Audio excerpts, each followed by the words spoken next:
Gente, bom dia. O Ricardo Berbet também é culpado por algumas melhorias lá na igreja, né? Ele nos ajudou com o som lá e ele e a Eve frequentemente têm nos abençoado lá, indo lá.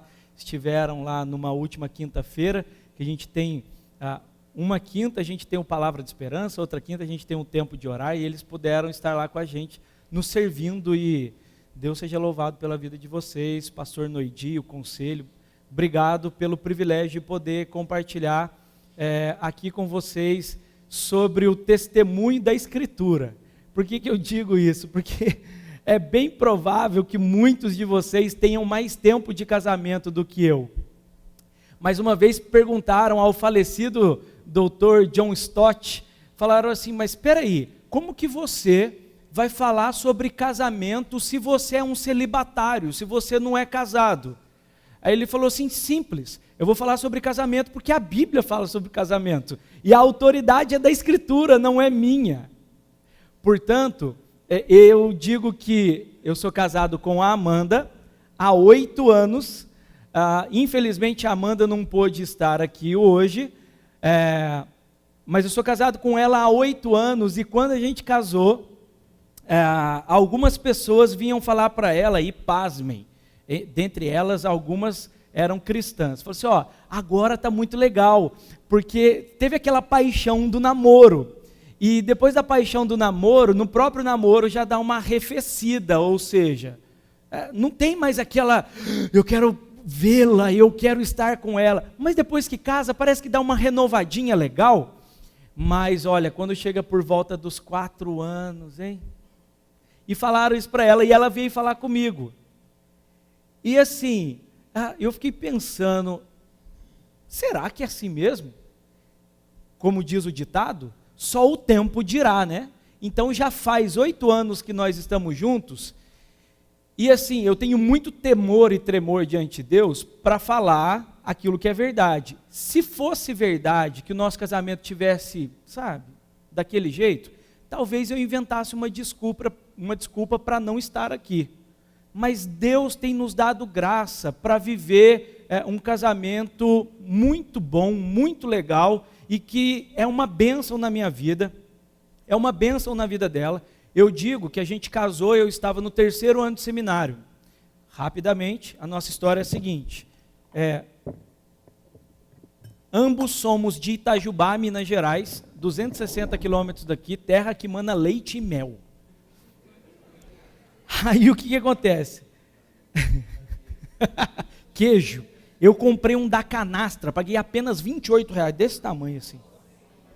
Oh, glória, quase o pessoal saltou uma rajada. Falando em rajada, tá filmando? Tá, né? Então vamos tomar cuidado, Ricardo, tá filmando, lembra disso.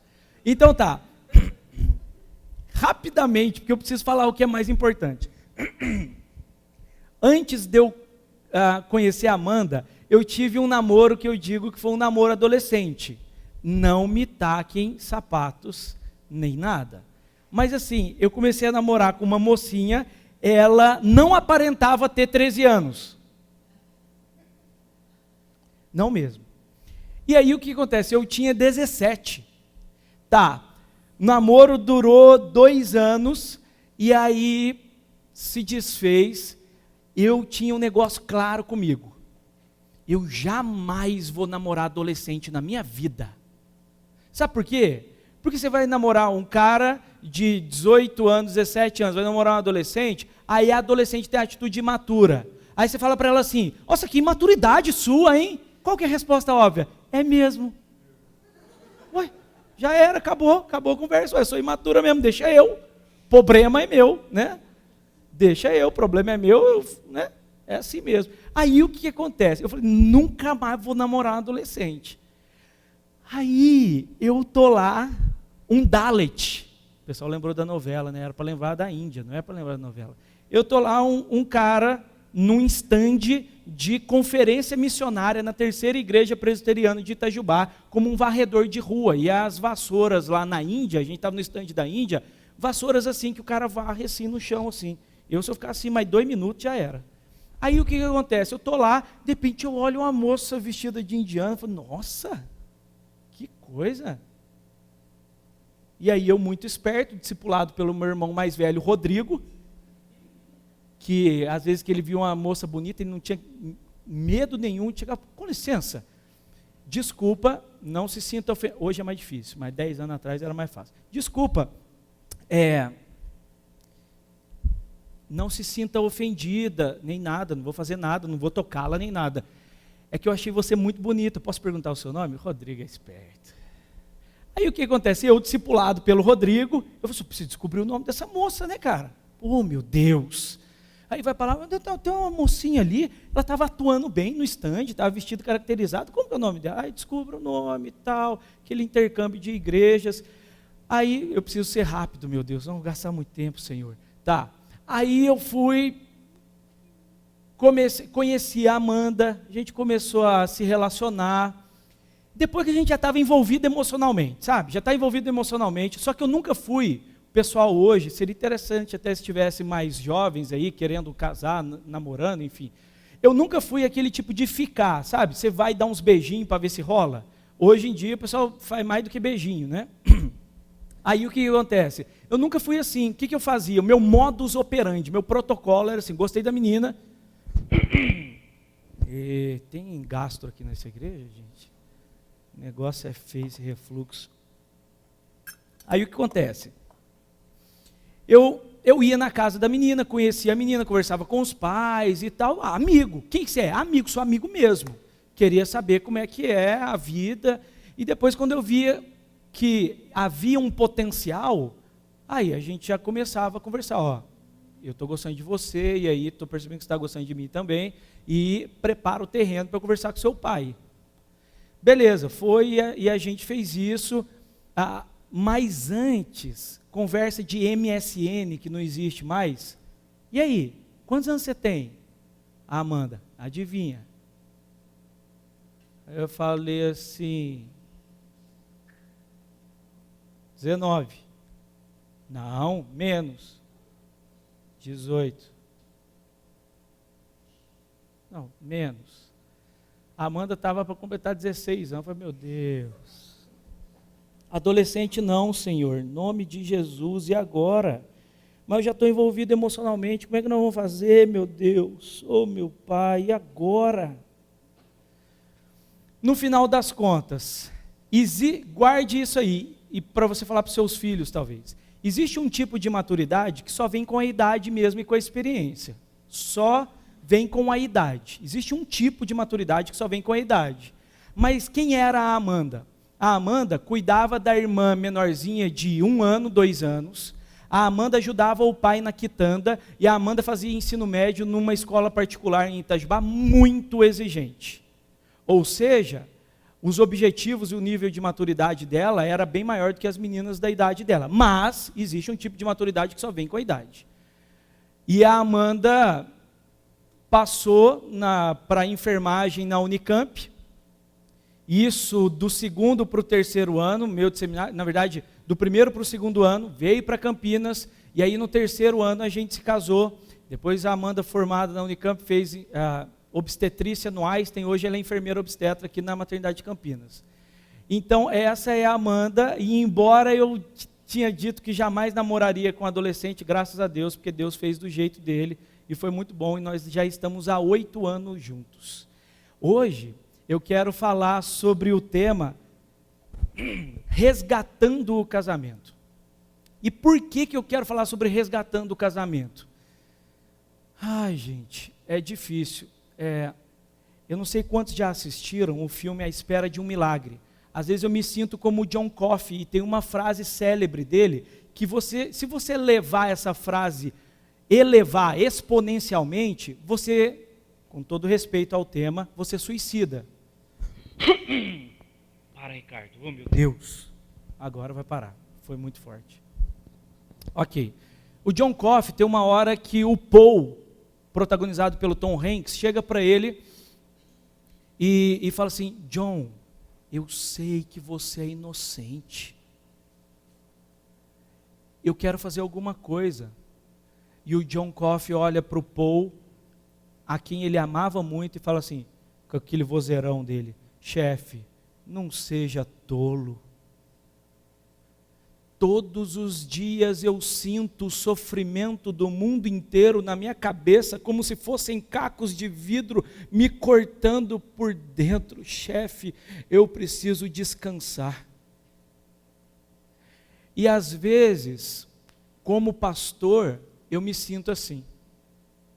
Às vezes eu vejo os dramas pelos quais as pessoas passam, as dificuldades pelas quais casais passam, e eu falo assim, meu Deus, não era para ser assim, não era para ser assim, e por isso que eu quero propor, não o Ricardo quer propor, mas a palavra de Deus quer propor a nós, todos juntos aqui, um resgate do que de fato é casamento. E aí eu vou começar com alguns casos.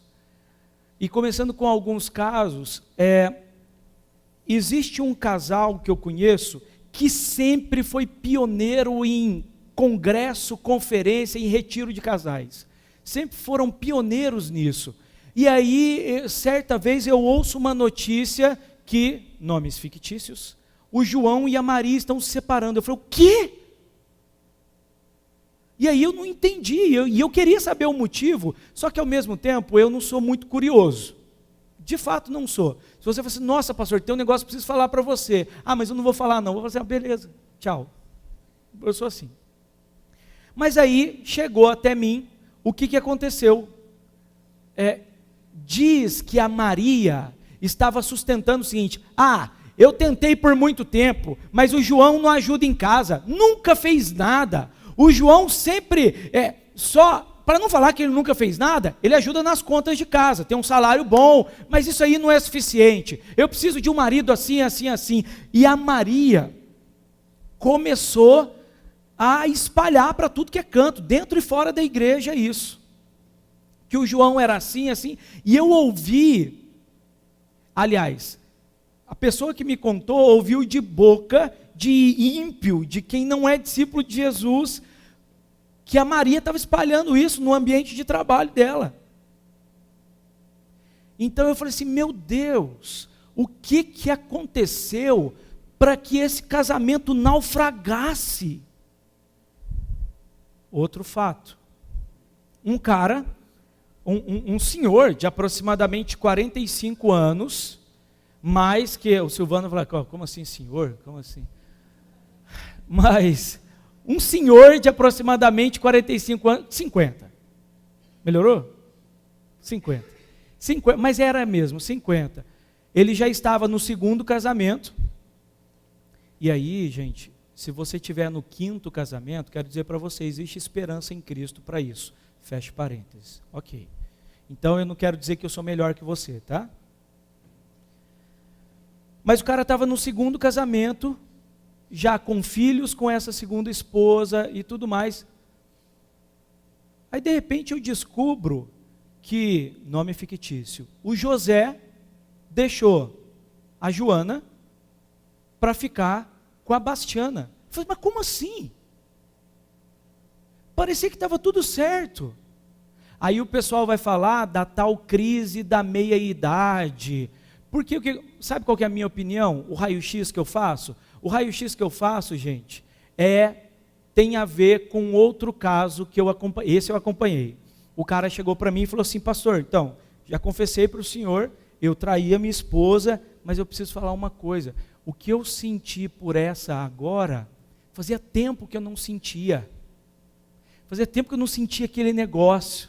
Aí eu falei, cara, que legal que você mesmo matou a charada. E eu vou te explicar por quê. Com a sua verdadeira esposa, você já sentiu isso? Eu falei assim, já, mas faz tempo. Aí deixa eu te explicar então, cara, é o seguinte, sabe qual que é o problema? O problema é que quando a gente se apaixona por alguém, existem muitos sentimentos mesmo que afloram em nós, e são sentimentos gostosos. Só que a gente não vai sair da infantilidade sentimental, emocional, se for exigência para que a gente permaneça num relacionamento, que a gente sempre tem esse pico de emoção. Porque essa paixão, ela dá lugar a um amor maduro. ela dá lugar a um amor em que você escolhe estar com aquela pessoa diariamente. E aí já adiantando, porque existe uma aliança entre vocês dois. Então assim, eu entendo o fato de você falar que faz muito tempo que você não sente isso, mas ao mesmo tempo, e aí dizem que é a tal da crise da meia-idade, por quê? Porque aí o cara, vou falar só de homem, nesse ponto, o cara olha para si e ele fala assim, não, peraí, eu sou homem com O maiúsculo, está escrito ali. Eu sou homem com H maiúsculo, mas faz tempo que eu não me sinto assim, desejado e homem mesmo, que a minha esposa olha para mim e fala assim, nossa, você é top. E aí teve uma que falou. E se ela falou, eu quero experimentar um negócio com ela aí, vamos ver como é que é. Só que é o seguinte, é infantilidade, é não amadurecer, querer viver com esses sentimentos de sempre. Gente, Deus pode dar a graça a partir do nosso cultivo de relacionamento um para com o outro, que a gente experimente inúmeros momentos assim, sabe, de aquelas montanhas de sentimento e gostoso. Isso é possível, mas isso não pode ser pré-requisito que, se não houver isso, eu estou fora. Poxa, isso é imaturidade. E aí, recentemente, eu estava falando com um casal de namorados, e vocês vão perceber por que é importante para casais casados, eu falar esse exemplo de um casal de namorados. O cara chegou para mim e falou assim, então, a gente terminou. Aí eu falei assim, por quê? Aí ele falou, sabe por que a gente terminou? Porque assim, ela é muito quieta. Eu tento puxar papo, mas não acontece.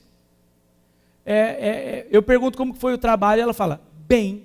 E isso me deixa louco. Eu queria que ela falasse, o trabalho foi assim, eu estou assim, as coisas são assim e tal. Isso me deixa louco, eu queria que as coisas fossem melhores.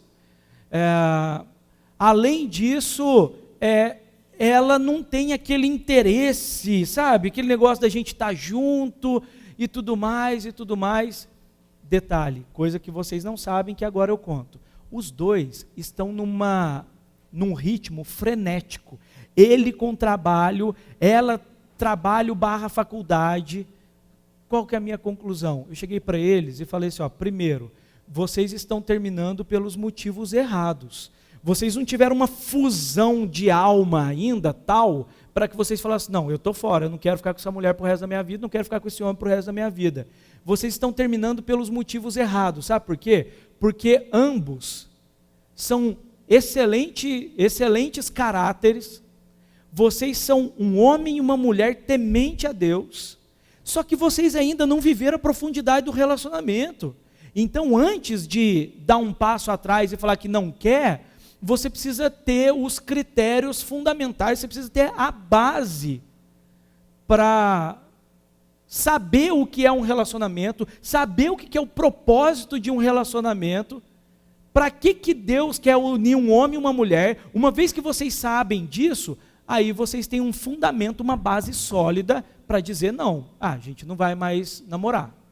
E aí, gente, falando de resgate do casamento, o casamento tem naufragado por causa das nossas inclinações pecaminosas, e em especial essas inclinações pecaminosas se manifestando na cultura.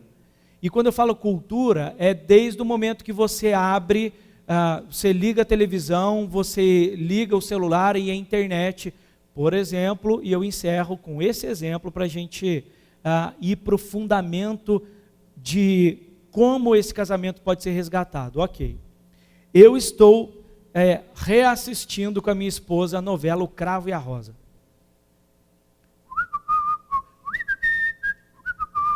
É isso aí. A Catarina e o Petrucco. E eu tenho uma gata que chama Catarina Vambora, a esposa do Lutero. Ela é bonita, Catarina. Dá um trabalho, solta um pelo. Mas aí tem a Catarina da novela, ok. E nessa novela, gente, você precisa assistir, mas para ponderar, você precisa assistir para ver qual que é a intenção dos caras, qual que é a intenção por trás da novela. Aí tem lá a Candoca, e a Candoca gosta do Celso, mas o Celso acha que a Candoca é a moça certa para ele, mas a moça do fervo é a Dinorá. Então ele vai ferver com a Dinorá, que já é casada, mas com a Candoca é a moça para casar, entendeu? E aí ele descobriu que a Candoca não é pura e imaculada, que houve um momento que armaram para ela e ela teve relação sexual. E naquela época o pessoal aponta isso como acabou. Se ela teve relação sexual, acabou. Qual que é a intenção da novela em dizer o seguinte? Fazer uma caricatura. E caricatura, vocês sabem o que é, né? Pega o rosto e acentua aquilo que é mais aparente. E aí, qual que é a ideia de fazer uma caricatura da Candoca boazinha, só que ela o Celso, que é um devasso, ele falou que não queria casar com ela porque descobriu que ela não era pura. Qual que é a ideia do escritor da novela? Várias. Entre elas, dizer o seguinte: você percebe como que é a idiotice das pessoas valorizar a castidade? Gente, idiotice, a Candoca é tão gente boa, ela podia ter vários relacionamentos sexuais. Tá, outra coisa é dizer o seguinte: homem é assim mesmo, você não pode exigir muito. Se você tiver um homem com você que seja assim, que goste de você, não tem problema se o cara é um devasso do outro lado. Então, a ideia, o que eles tentam com a novela é assim um tanto de coisa. E aí eu assisto com a Amanda, a gente dá risada e eu falo assim: olha aqui, presta atenção nisso aqui. A ideia dos caras é essa aqui, presta atenção nisso. Tá, eu concluo, eu disse que eu ia concluir essa parte de 1 bilhão e 400 histórias, para que a gente vá para a Escritura. E, gente, desculpa, eu não quero ofender ninguém, mas eu percebo, e talvez seja esse o seu caso, eu percebo que muitas pessoas não têm cultivado boas relações, muitos casamentos têm sido desfeitos, em especial porque a gente não sabe qual que é o fundamento e o propósito do casamento. Recentemente eu falei com a minha sogra sobre, ela falou: eu nunca tinha ouvido isso. Então, eu quero ir para vocês para o começo, em Gênesis capítulo 1. Gênesis capítulo 1, abra sua Bíblia aí, Gênesis capítulo 1, deixa eu abrir aqui, versículo 26 até o versículo 28.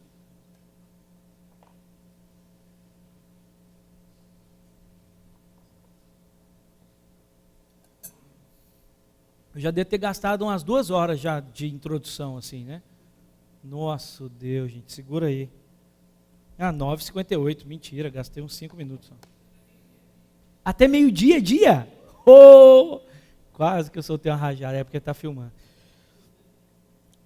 Glórias.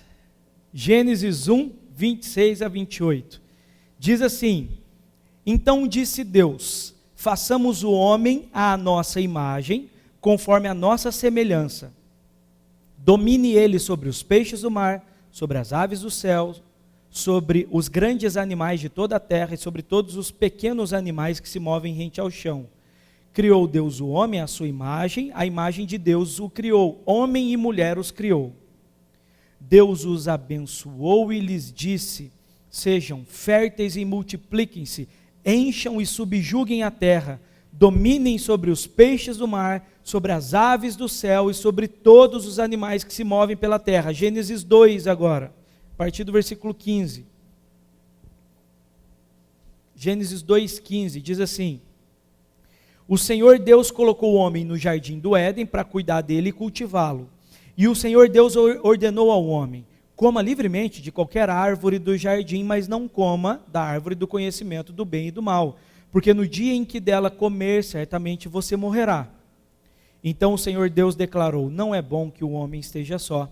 Farei para ele alguém que o auxilie e lhe corresponda. Depois que formou da terra todos os animais do campo e todas as aves do céu, o Senhor Deus os trouxe ao homem para ver como este lhes chamaria. E o nome que o homem desse a cada ser vivo, esse seria o seu nome. Assim, o homem deu nome a todos os rebanhos domésticos, às aves do céu e a todos os animais selvagens. Todavia, não se encontrou para o homem alguém que o auxiliasse e lhe correspondesse. Então o Senhor Deus fez o homem cair em profundo sono, e enquanto este dormia, tirou-lhe uma das costelas, fechando o lugar com carne. Com a costela que havia tirado do homem, o Senhor Deus fez uma mulher e a levou até ele. Disse então o homem: esta sim é osso dos meus ossos, carne da minha carne. Ela será chamada mulher, porque do homem foi tirada. Por essa razão, o homem deixará pai e mãe e se unirá à sua mulher, e eles se tornarão uma só carne. O homem e sua mulher viviam nus e não sentiam vergonha. Se você puder, fique de pé para a gente orar, porque é bom que você levanta um pouco, você não dorme assim a hora que eu estiver falando.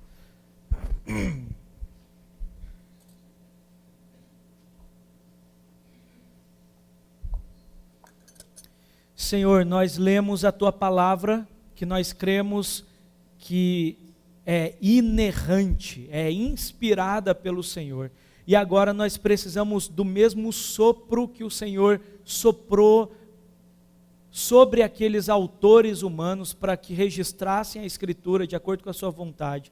Nós precisamos que o Senhor sopre sobre nós, trazendo clareza ao que a Tua palavra nos diz, para que nós sejamos instruídos, moldados, formados, feridos pela Tua palavra, e ela produza frutos em nós, frutos que redundem em glória para o Teu nome, em louvor para o Teu nome. Senhor, desde já eu Te agradeço pelo privilégio e oro por cada casal aqui presente, para que saiamos daqui, todos nós, impactados pela Tua palavra e transformados por ela, e podendo viver relacionamentos segundo o propósito do Senhor.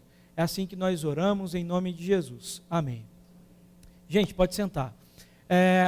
Para se resgatar o casamento, nada é mais fundamental do que descobrir qual que é o propósito do casamento. Nada é mais fundamental do que descobrir o propósito do casamento. Antes de eu me casar, eu perguntei para o William era um companheiro de quarto no seminário, e eu falei para ele assim: cara, por que você quer ter um relacionamento e casar? A William falou assim: eu quero fazer a minha esposa feliz. Aí eu dei aquela engolida do seu Madruga, sabe? Por quê? Porque via de regra, se a gente for verdadeiro, por que você quer casar? Porque eu quero ser feliz. Porque eu quero que a pessoa me corresponda. Gente, quando nós olhamos para Gênesis, o relato da criação no capítulo 1 e no capítulo 2, o texto sagrado fala para nós da motivação e do propósito de Deus de ter criado a humanidade. E diz o texto bíblico que Deus criou o homem e a mulher conforme a imagem e semelhança dele. Existem inúmeras discussões teológicas sobre isso, mas a ideia clara, que é indiscutível, significa que Deus criou a humanidade, a imagem e semelhança dele. Sabe por quê e para quê? Porque Deus cria a humanidade em vários aspectos parecida com ele, para que sejam os seus vice-regentes, os seus governadores, para que sejam o povo que vai encher a terra com a imagem de Deus, com a glória de Deus, com a face de Deus, com o jeito de Deus. É gente que vai se relacionar com Ele, e uma vez estando com Ele todos os dias, na viração do dia no Éden, eles vão ter filhos, eles vão cuidar dos animais, eles vão cuidar da criação de todas as formas, que todo mundo que enxergue e diga: eles estão fazendo a maneira de Deus. Deus cria a humanidade, a imagem e semelhança dele, para que Deus fosse visto por meio de toda a humanidade. É por isso. Por que a humanidade foi criada à imagem e semelhança de Deus? Para refletir o caráter, a glória, a pessoa de Deus no mundo. Foi para isso. Consequentemente, Deus pega Adão, une a sua mulher, Eva. Para quê? Para que esse primeiro casal fosse uma equipe, para que eles fossem um time, que juntos eles pudessem refletir a glória de Deus no mundo. Porque Deus viu que Adão estava só e deu a ele uma auxiliadora idônea, ou seja, Deus começou um time, Deus começou uma equipe, para que essa equipe pudesse refletir a glória do Criador no mundo. Como? Tendo filhos, cuidando da criação, segundo o caráter de Deus. Gente, se você não sabia, fique sabendo. Sabe qual que é o propósito de Deus ao te unir a uma mulher, a um homem, em aliança com ele e um com o outro? O propósito do casamento é que vocês dois, mais a família que virá a partir de vocês dois, formem uma equipe que juntos seja facilitada a tarefa de refletir a glória de Deus no mundo. Esse é o propósito do casamento. E se o João e a Maria, do primeiro relato que eu fiz, que a Maria estava reclamando, que ele não faz nada em casa, se eles entendessem esse propósito e tivessem desfrutando dessa realidade, a Maria iria olhar e dizer o seguinte: o João não ajuda em casa, já faz tempo, eu não aguento mais. Espera aí, o João é crente, ele é um líder na igreja. João, eu como sua auxiliadora idônea, gostaríamos que nós conversássemos, e a gente vai conversar, sabe sobre o quê? Sobre o propósito do casamento. E a gente vai ver se o nosso casamento está alinhado ao propósito pelo qual Deus o dispôs. João, é o seguinte, Deus uniu a mim e a você, Deus nos uniu para que nós fôssemos uma equipe, para que juntos a tarefa de refletir o caráter de Deus no mundo fosse facilitada.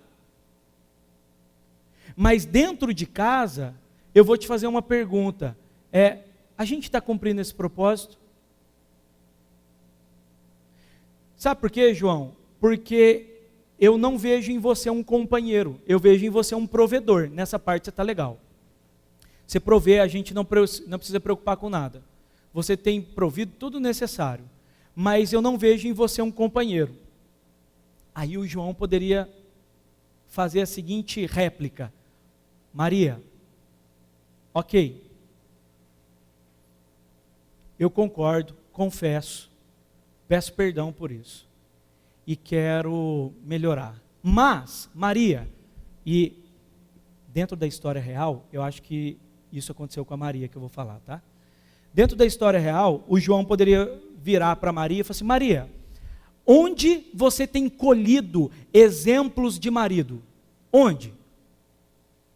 Fala para mim o que é um marido ideal para você. Onde você tem colhido esses exemplos? Minha opinião, a minha opinião é que a Maria tem colhido exemplos de marido, sabe onde? Nos livros de romance, nos filmes, nas séries. A Maria não tem colhido exemplos de marido a partir da Escritura, que é o melhor livro de antropologia, ou seja, do estudo acerca da humanidade. Ela não tem colhido exemplos de marido na Bíblia. E por isso a Maria está extremamente desgastada, porque a grama do vizinho é mais verde. Porque quando eu olho, aí eu faço um parêntese, que é interessante até você contar para pessoas mais adolescentes, crianças e jovens. O parêntese é o seguinte: passou uma reportagem, acho que num jornal da Record, a mocinha, filha de uma cabeleireira, ela estava numa depressão profunda. E aí foi investigar, foi no psicólogo, foi investigar, descobriram um dos grandes motivos, não é o único, mas um dos grandes motivos. A Maria não saía do Instagram. Essa mocinha, que eu não lembro o nome, essa mocinha não saía do Instagram. E no Instagram todo mundo é feliz, os stories são fantásticos, só coloca coisa maravilhosa, comida maravilhosa e tal. Se você é barrigudo igual eu, você tira foto só daqui para cima, porque daí não aparece, enfim. Legal. Aí o que acontece? Essa mocinha, ela começou a ver assim, todas as pessoas que eu sigo, elas já foram na Disney, elas têm Melissa que custa R$500, elas têm os brincos lá da H. Stern, e não sei o que, e eu não tenho, e a minha mãe é cabeleireira e tal. Aí o que acontece? Ela começou a murchar, começou a ficar uma uva passa. Por quê? Porque ela via a idealização das pessoas nas redes sociais, em especial no Instagram. E ela via que a vida dela não era ideal. Esse é um risco que a gente corre muito grande. Quando a gente colhe exemplos, padrões de casamento nas redes sociais. Nas redes sociais, 99,9% são todos lindos. Ninguém flatula. Do vulgo, solta pum. Ninguém nas redes sociais. Entendeu? E aí o que acontece? Eu acho que a Maria colheu muitos exemplos idealizados.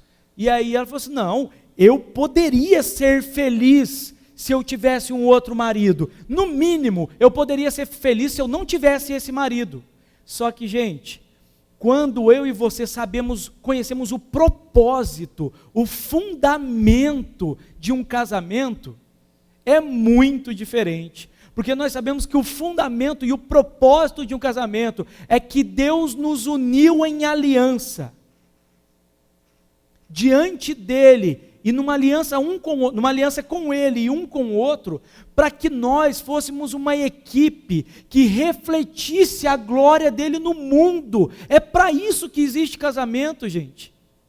Então pode ser que a sua esposa e o seu esposo não sejam assim tão joias, mas mirando esse propósito, vocês unam-se. E digam o seguinte, o nosso propósito é que nós sejamos uma equipe que a partir de nós a glória de Deus seja manifesta no mundo. Mas, por que eu disse que a Bíblia é o melhor livro de antropologia que existe? Porque a Bíblia fala como que a humanidade foi criada, veio a existir, e a Bíblia responde a pergunta também do porquê que as coisas não são tão boas como a gente gostaria que fosse.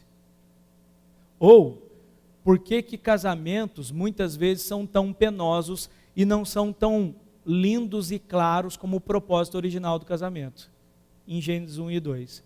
A Bíblia responde que o primeiro casal deu um grito de autonomia. A palavra autonomia, se você for separar, auto de eu mesmo e nomos lei.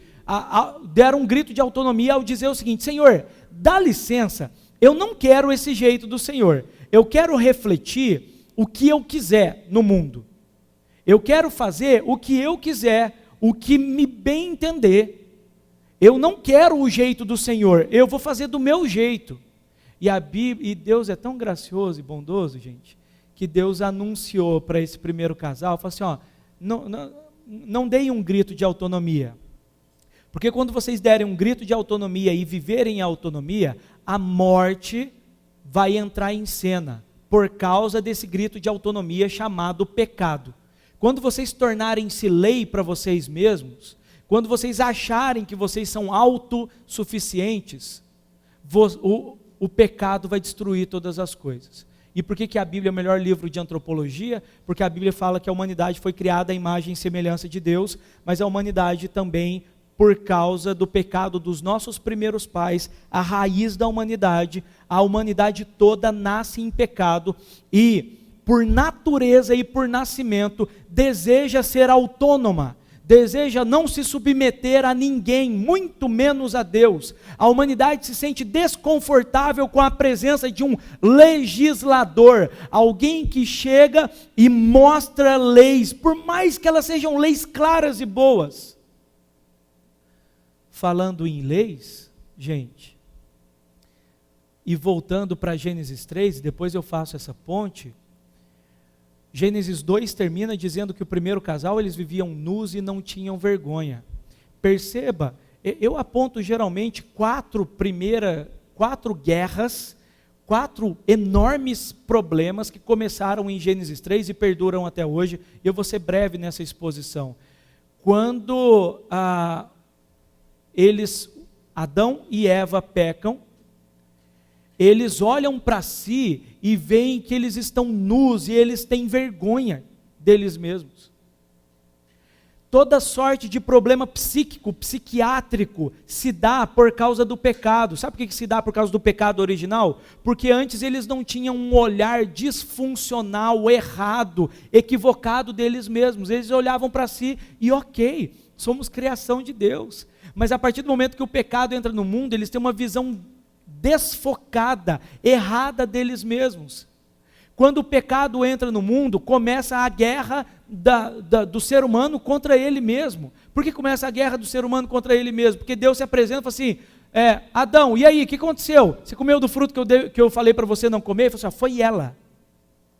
Sabe por que existe guerra militar hoje no mundo? Porque o pecado entrou no mundo e desde então a culpa é do outro e eu jogo contra o outro. Eu não tenho o outro como parte da minha equipe, como alguém essencial para que eu possa viver para a glória de Deus. Eu tenho o outro como meu adversário. Eu acho que a principal das guerras que começou no Éden e perdura até hoje é a guerra da humanidade contra Deus, quando foge de Deus e diz assim, eu sei viver do meu jeito, eu não preciso do Senhor. Deus procurou Adão e Eva e eles tinham se escondido, quando ele vem na viração do dia. E um outro que talvez não seja tão relevante para o casamento, mas é que, por que existe tsunami, por que existe seca, por que existe miséria e fome? Porque o pecado entrou no mundo e agora a terra é inimiga da humanidade e a duras penas tiraremos dela o nosso sustento. E muitas vezes o trabalho não é encarado mais como seu propósito original, porque o trabalho já existia antes da queda. O trabalho é uma maneira de Deus dar à humanidade oportunidade dele ser glorificado. Quando o trabalho é endeusado ou idolatrado, e você, nossa, eu estou parecendo o Fábio Braza, está rimando, idolatrado e você é casado, falei? Você corre o risco, na verdade você já está no meio do risco, qual? De você arrebentar com o seu casamento, e eu cito o exemplo do Fábio, agora não é nome fictício.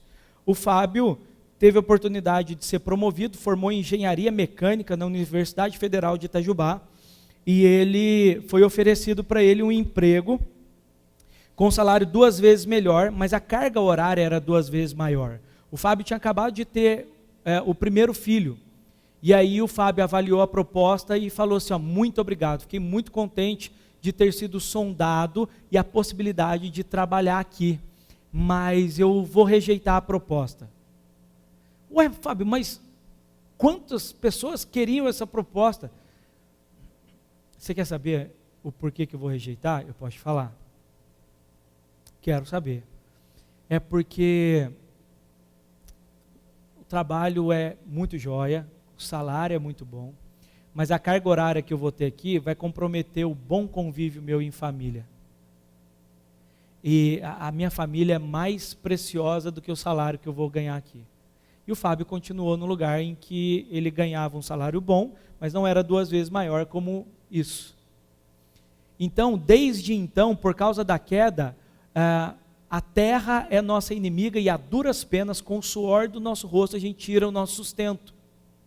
Então, recapitulando, o ser humano é a imagem e semelhança de Deus, mas o ser humano também é fruto da queda. E isso deve nos dar um entendimento tal, que quando você olha para o seu marido e quando você olha para a sua esposa, você vê um homem e uma mulher que foram criados com o propósito de refletir a glória de Deus, mas que geralmente esse propósito não vai ser alcançado, porque ele é fruto da queda também. Mas, gente, sabe por que evangelho se chama evangelho? Evangelho se chama evangelho porque é uma boa notícia. E a boa notícia é que por intermédio de Cristo Jesus, Ele que é o Deus que se fez carne, viveu entre nós, foi tentado em todas as coisas, mas em nada foi infiel à sua noiva, pelo contrário, por ela entregou a sua própria vida.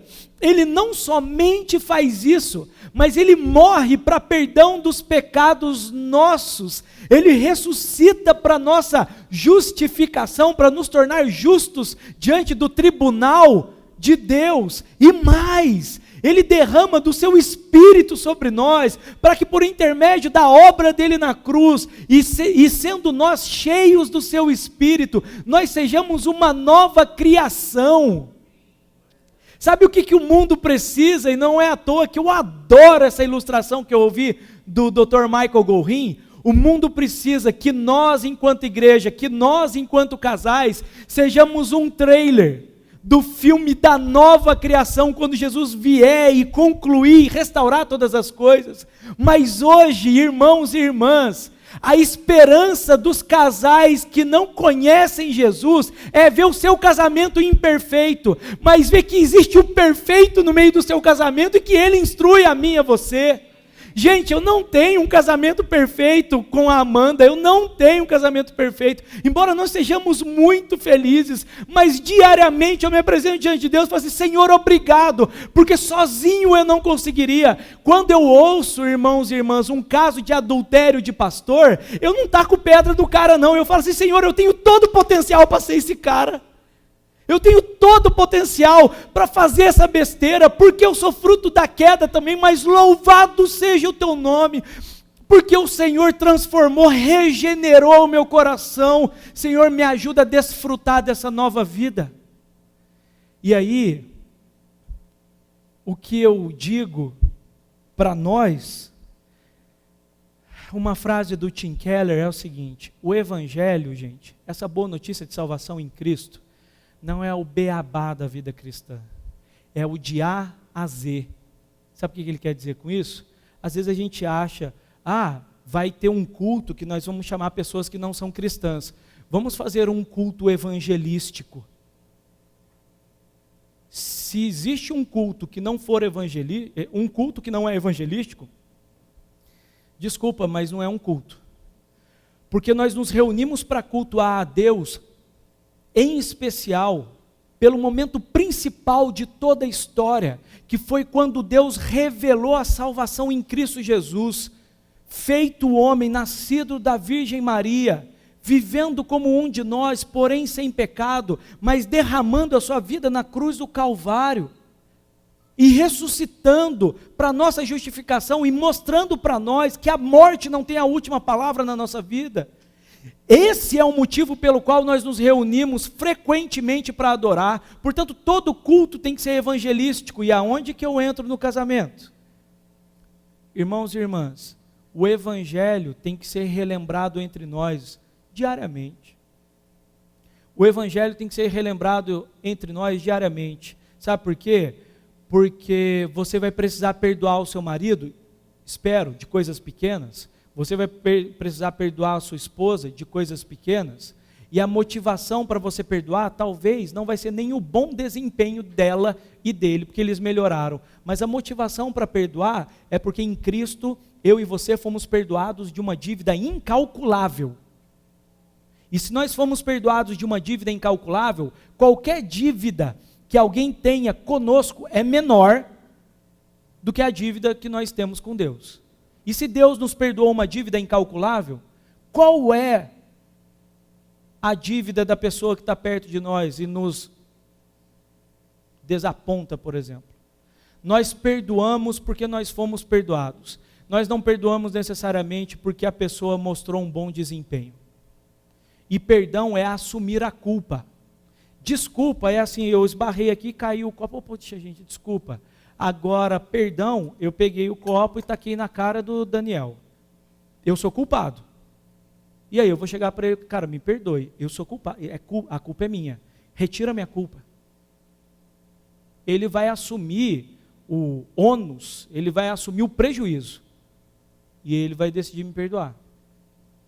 Gente, como que a gente pode desfrutar dessa realidade de um casamento cujo propósito é que sejamos uma equipe para glorificar a Deus? Como que a gente pode desfrutar disso? A primeira coisa que eu aponto é que a gente precisa do Evangelho, diariamente. A gente precisa relembrar o Evangelho de um para com o outro.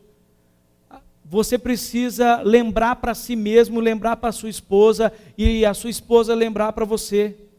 A gente precisa ter momento de oração, e de novo, desculpa, mas eu vou levantar uma trilha do Dr. Michael Gorin, que ele falou, e eu achei muito legal. Ele falou assim, eu nasci num contexto pietista lá no Canadá, e o meu pai e a minha mãe me ensinaram que, antes de eu fazer as minhas atividades, pelo menos por meia hora, eu deveria acordar, ler a Bíblia e orar. Todos os dias, meia hora, antes de fazer as minhas atividades. Sabe o que ele falou para a gente? Assim, hoje eu entendo que é pouco. Ele falou, mas calma, não estou falando necessariamente de tempo, deixa eu explicar para vocês.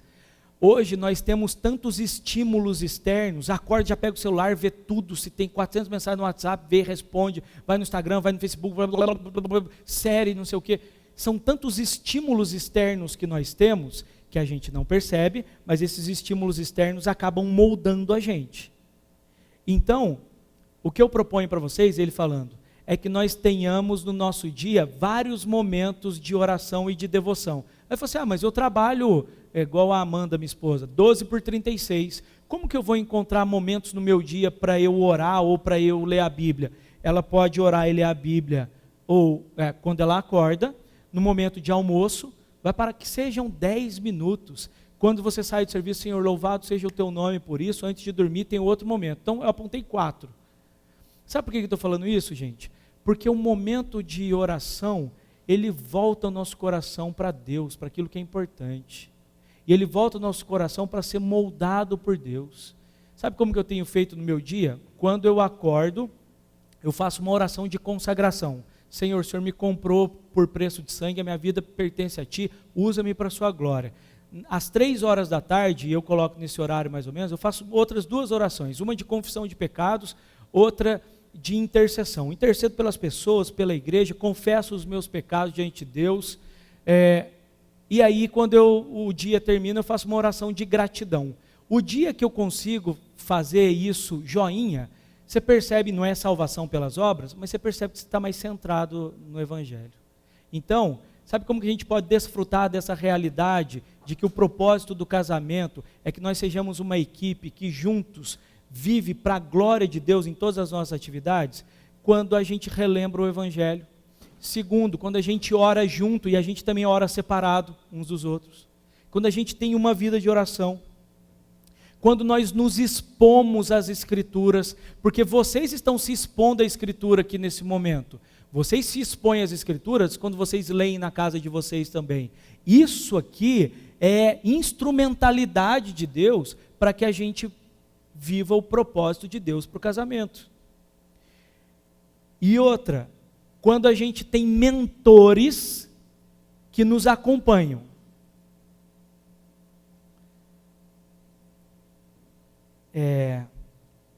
Esses dias eu ouvi um pastor falando uma coisa que eu nem me surpreendi, porque eu vi que já é corriqueiro. Um pastor contou, um pastor bem velhinho já, ele contou, ele falou assim, escuta essa, não falou para mim, falou para o cara que estava lá. A fulana, Maria de novo, né? Coitada da Maria. Quem é Maria aqui? Maria. Coitada Maria. Não é essa Maria, gente. Mas a minha mãe é Maria, Maria Regina Renó. Aí a Maria chegou para o pastor e falou assim, aqui, estou me separando, ora por mim, não precisa falar nada, só ora. Gente, eu tenho escutado história de pastores que às vezes acompanham um casal, uma família, durante 20 anos. Durante, 5 anos estudaram a Bíblia juntos. Aí, de repente, um dos lados decide separar, divorciar e ponto. O cara gastou a vida dele em favor daquele casal, daquela família, e no meio das coisas, quando estava tudo degringolando, tudo indo mal, por que não chegou para o cara e falou, me ajuda aí? Ou seja, para você desfrutar dessa realidade do casamento, que é uma equipe que se une para glorificar a Deus, óbvio, primeiro, o evangelho tem que ser lembrado, porque só é possível por meio de Cristo em nós. Só é possível por meio da salvação em Cristo. Ele que nos muda, nos regenera, nos transforma e nos faz viver para a glória dele. Portanto, o evangelho precisa ser relembrado. Nós precisamos ter oração juntos. Eu nunca orei junto com meu esposo, com a minha esposa. Começa, esquenta a cabeça não. Entendeu? Começa, dá um jeito. Se expor às escrituras e depois ter mentores que acompanham você. Ter mentores que acompanham você. É muito importante. E quer saber de uma coisa? Eu tenho 7 anos de ministério pastoral. Eu falo sem prepotência e arrogância nenhuma. Deus, ao nos chamar para o ministério, Ele não nos deixa desamparados, ou seja, sem ferramentas. O nosso discernimento para ouvir você e te aconselhar, ele é muito aguçado, porque Deus é bom, não é porque a gente é top, não. Mas Deus nos ajuda. Então o que acontece? Você precisa de mentores que te acompanhem, que te instruam no evangelho. Depois, você precisa ter assiduidade junto com o povo de Deus. Lá na igreja presbiteriana de Manaus, a minha esposa foi lá, conversou com o Zé João, tanto de coisa, e eles têm um cartaz lá, que eu mudei um pouquinho para ficar mais legal, mas o cartaz basicamente tinha uma ovelha com um garfo assim, e saindo sangue dela. E aí a frase é a seguinte: ovelha fora do aprisco vira petisco de lobo. Ovelha fora do aprisco vira petisco de lobo. Você quer investir no seu casamento? Tenha assiduidade, frequência com o povo de Deus. Esteja com o povo de Deus. Eu tenho uma parente que ela sofre muito com um casamento complicado. Não vou dar mais detalhes. Casamento complicado. Quando, raras vezes eu tenho oportunidade de estar com essa parente, ou mesmo a Amanda tem oportunidade, ela joga um tanto de coisa, e fala um tanto de coisa, e via de regra chora, enfim. Sabe o que eu percebo? Eu falo assim, meu Deus, está penando à toa. Sabe por quê? Por que não tem uma mulher crente na igreja? Uma mulher temente a Deus, que ela possa falar para ela o tanto que ela está sofrendo.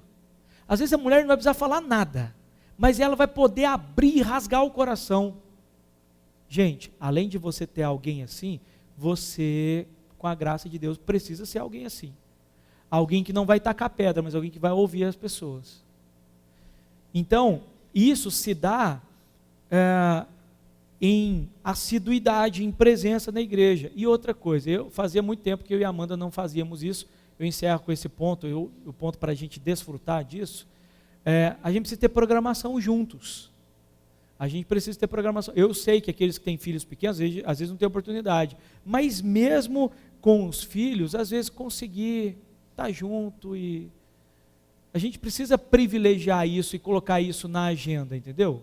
A gente precisa colocar isso na agenda. Fazia muito tempo que eu e a Amanda não tínhamos. Outro dia ela achou no Trivago, Booking, sei lá o quê, um lugar em Serra Negra. Só não vou fazer propaganda aqui, que eles não vão dar o negócio para mim. Como é que é? Sei lá, o dinheiro da propaganda. Depois eu falo para você onde é. Mas bom, hein? Nossa, fomos lá, coisa boa. Um dia só, de um dia para o outro, já foi um renovador. Uma bênção. E aí, eu concluo com 2 coisas para dizer o seguinte. Gente, não tem essa de que o amor acabou, não. Tem a de que vocês não cultivaram o amor. Nós não cultivamos o amor. Não tem ideia. O amor acabou. Não existe. Você deixou de cultivar. Você, na hora da sala, a televisão ficou ligada, o celular ficou ligado, você não deu atenção um para o outro. Não tem essa. O amor acabou, por isso a gente vai separar. Se você chegou nesse momento aqui dizendo isso, que o amor acabou, a culpa é sua, a culpa é nossa, porque você deixou de investir um no outro. Mas sabe qual que é a boa notícia? A boa notícia é que Jesus trouxe a mim e a você aqui, para que a gente fosse despertado nisso, e Ele dissesse para a gente: eu sou o maior interessado em gerar amor no seu casamento. Eu sou o maior interessado em fazer de você uma bênção, em dispor você no mundo como um trailer do filme que há de vir quando Jesus retornar no seu retorno glorioso. Vamos ficar em pé para a gente orar novamente? Eu não sei se quiserem fazer perguntas, alguma coisa.